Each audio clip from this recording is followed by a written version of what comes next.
All right, hello, AICE Journal Paper.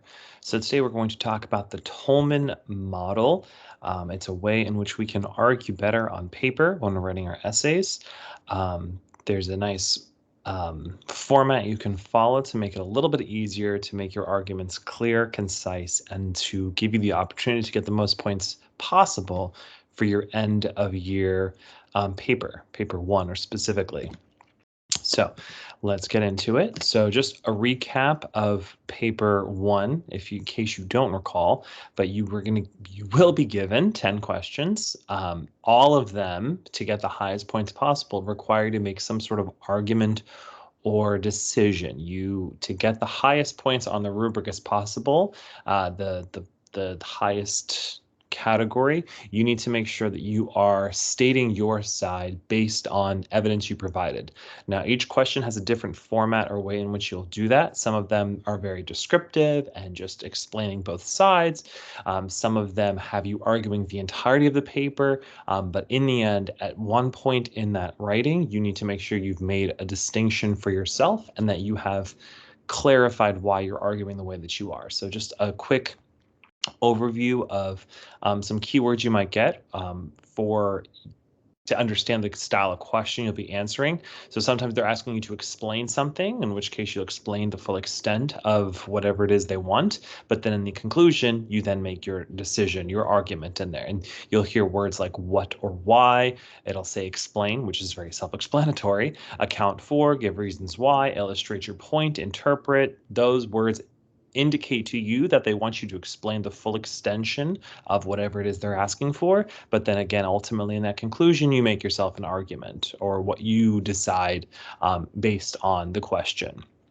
Argue, very easy to argue that one because you'll be arguing the entire extent of the essay. So do you agree? In your opinion, is X fair? Should, can, is, all of those are telling you that they're asking you to argue. So from the start of that essay to the end, you should have a point that you're trying to argue, and you should be arguing that point in the various using the various tools that you have to make that argument. And then explore objectively. So your argument will come in the conclusion, again, like the explain. To what extent, how far, consider, evaluate, assess, discuss how successful, important, valuable, effective is, will, is, blank ever. They're asking you to give both sides, to talk about all of the sides, but then again, ultimately at the end, you choose your side. And however you do that is up to you, but make sure you have that distinction in there. So let's get into the Toulmin model, which will help us with that argument. So the Toulmin model is based in two different areas. So you've got your primary parts and you've got your secondary parts. So primary parts should not be new. You've got a claim, reasons and evidence, and a warrant. And then sometimes in your paper, you'll need the secondary, which are a backing, a counter argument, and a qualifier. So let's focus on those primaries first. So all of this, none of this should be new, right? The primaries at the very least should be very easy to identify because you've been doing this for any time you've written in my class, as well as any time you've written probably in the past couple of years, because all of essays require these three parts. So one is your claim, so that's your thought or idea. So what is it you're coming to, your conclusion? What conclusion are you coming to? Then it's your reasons and evidence, and that is again sources or events that support your claim. And for your recollection, in case you forgot, that is coming from only your prior knowledge on your paper one. You won't have sources in front of you. You'll have to bring in the prior knowledge that you've been gaining throughout the course and that you've been gaining from looking and living in your life, right? So in social media, you've seen articles come across your Instagram feed or in Snapchat or wherever you get your news or information, hoping that it is backed by actual evidence and facts. You can bring that into your essay to use as your reasons or evidence. And then finally, you have your warrant, which explains why your evidence supports. And so this is where students tend to miss. They will give a claim and they'll give reasons, but they won't discuss the distinction between why that support is supporting the claim that they give. And the warrant is probably one of the most important parts because it does help you to avoid making arguments or logical fallacies, which we'll talk about. It'll help you to avoid that and not make assumptions. So what I mean by that is this. Here's an example. So let's just say my claim is that fast food restaurants should be banned. Okay, I'm saying that because they pose a serious health risk, such as obesity and heart disease, right? It's clear evidence, right? We do know that those fast food restaurants do create that potential for a health risk, but the warrant isn't clear there because what if someone doesn't value health? Instead, they value economics more, right? And so they're more concerned with the cost effectiveness of a fast food restaurant as opposed to the health benefits of not eating at a health food restaurant.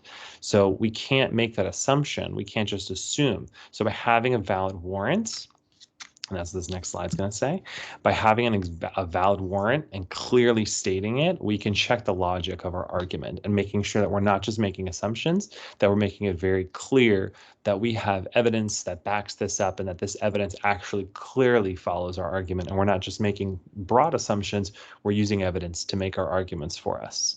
So again, all three components are necessary. You need to have all three in there.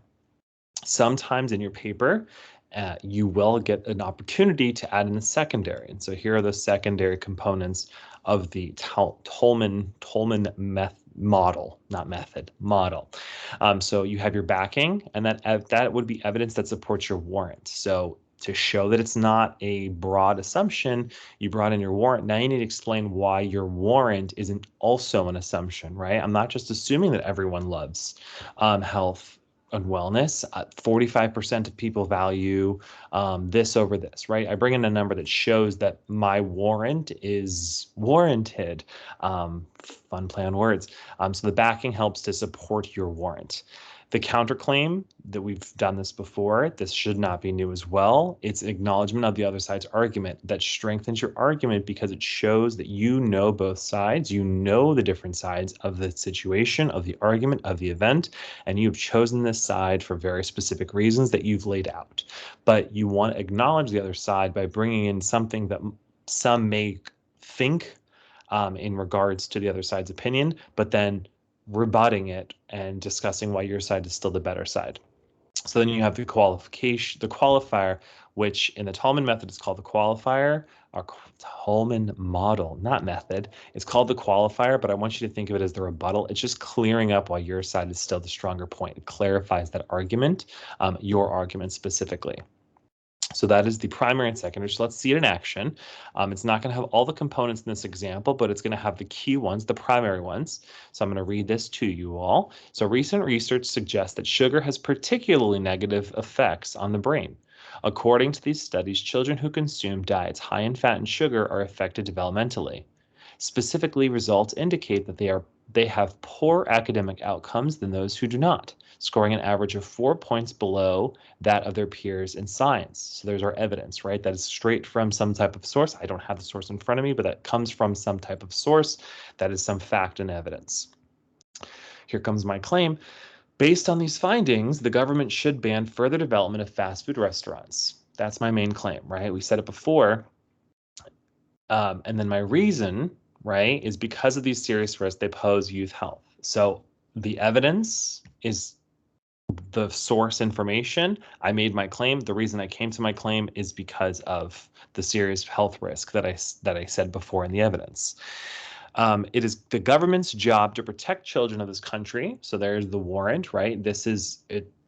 Yes, it's kind of an assumption, but there are very few people that would not agree that the government's job is to serve its citizens, and so the health of its citizens is also an important part of that.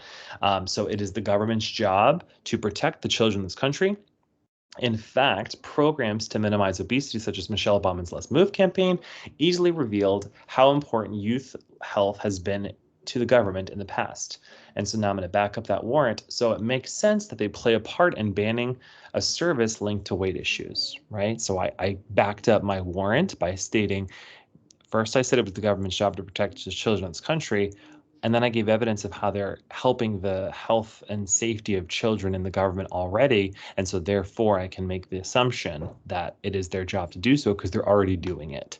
And so that backing supports my warrant, which makes my claim, which supports my reasons, which then supports my overall claim. So all of this builds up and we have a nice argument with all the components signed, sealed, delivered would get the student a good amount of points. Obviously, this is not the full extent of the essay, and it's obviously not going to be always this easy. So sometimes it's not going to be as simple to back up your warrant, especially when you're in a time constraint such as your paper one.